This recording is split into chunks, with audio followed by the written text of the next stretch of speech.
Bien, finaliza esta segunda sesión acerca de las perspectivas económicas de América Latina. Después de ver a panelistas de muy alto nivel, representantes del Banco Mundial, del Fondo Monetario Internacional, del Banco Interamericano de Desarrollo, y precisamente fue su presidente Luis Alberto Moreno quien comenzó esta sesión hablando del principal desafío que tienen las economías regionales, pero también los países desarrollados, y es la generación de empleo para los más jóvenes, cómo lograr realmente atrapar este capital humano para que no salgan, para que no emigren de sus países de origen y brindar mayores oportunidades. También estos analistas brindaron un panorama acerca de la situación actual en materia económica que afrontan estos países latinoamericanos después de que se retiraran los estímulos por parte del gobierno de los Estados Unidos tras la crisis de 2008, también con una tendencia a la baja en los precios de los productos básicos. Y algunas de las recomendaciones que hacían para los gobiernos locales en la región hablaban de instaurar medidas estructurales en materia monetaria para controlar la inflación. Resaltaban el ejemplo de México, también de Colombia, igualmente la necesidad de diversificar sus cadenas productivas para, por ejemplo, trasladarse a niveles como de manufactura. Un ejemplo claro, México, igualmente aseguraban que es necesario dejar la dependencia de los productos básicos para no sufrir las consecuencias de la volatilidad de sus precios. Un aspecto fundamental que resaltaron la mayoría de los analistas de estos bancos multilaterales y organizaciones internacionales era la inversión en capital humano, inversión en infraestructura, al igual que la inversión en tecnología, que son básicos para un desarrollo sostenible. Igualmente, al final, como pudimos ver, se habló de la necesidad de una integración regional para poder caminar hacia el crecimiento económico que pueda ser sostenible a largo plazo. Este ha sido el segundo panel de discusión que finaliza hace pocos minutos y que hace parte de una extensa agenda de discusión que tendremos el día de hoy. Posterior a un receso que habrá cercano a media hora, comenzará un nuevo panel que hablará sobre el nuevo panorama energético en el Cono Sur. ¿Qué están haciendo los países latinoamericanos para ser independientemente energéticos, avanzar también hacia energías renovables? Hay otro panel central que hablará sobre el papel de la mujer en las decisiones importantes que se están tomando en política, en materia económica en Latinoamérica.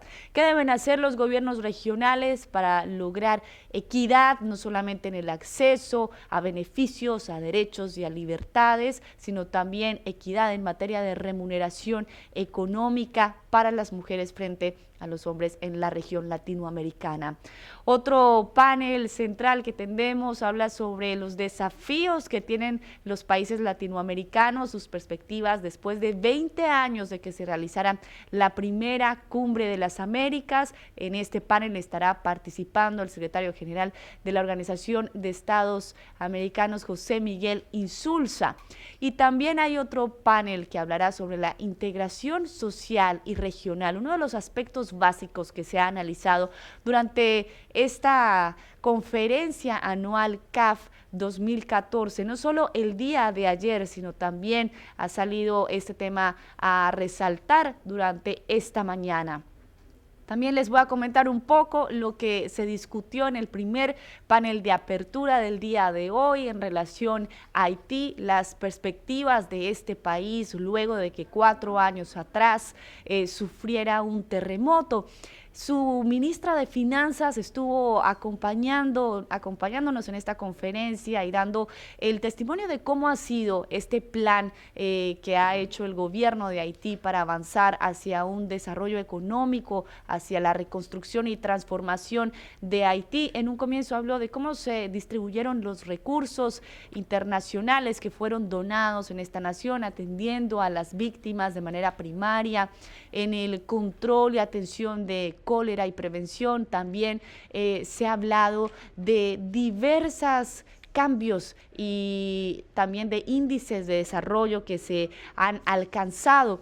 Pero después de ver este panel sobre Haití, como les comentaba, se abordó el tema de cómo están los países en materia de economía y cuáles son sus principales perspectivas. Igualmente tuvimos un panel muy nutrido con miembros y representantes de bancos y organizaciones multilaterales, con representantes de el Banco Interamericano de Desarrollo, el Fondo Monetario Internacional, también con el Banco Mundial, entre otros, donde analizaban cuáles son los principales cambios que se tienen que hacer para que las economías puedan ser sostenibles a largo plazo. Igualmente se hablaban de la necesidad de una integración regional para que las naciones puedan avanzar a un crecimiento sostenido después de tener un beneficio con estos precios que veíamos en las materias primas. Y precisamente para continuar con la discusión de este tema nos acompaña uno de los panelistas. Él es José Antonio Ocampo, exministro de Finanzas de Colombia. Muchísimas gracias por acompañarnos. No, encantado de estar con ustedes. Bueno, uno de los temas principales que se abordó en este panel sobre las perspectivas de la economía en Latinoamérica es la necesidad de una integración regional. Pero usted decía que no es muy optimista frente a este tema. ¿Por qué?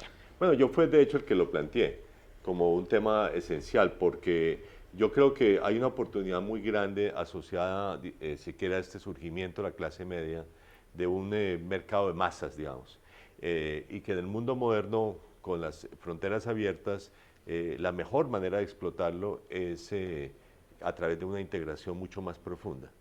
Y yo decía, bueno, hay cosas positivas, ¿no es cierto? Por ejemplo, la expansión de las multilatinas, ¿no es cierto?, en la región. Es un proceso de integración, pero los gobiernos no le han logrado encontrar el camino.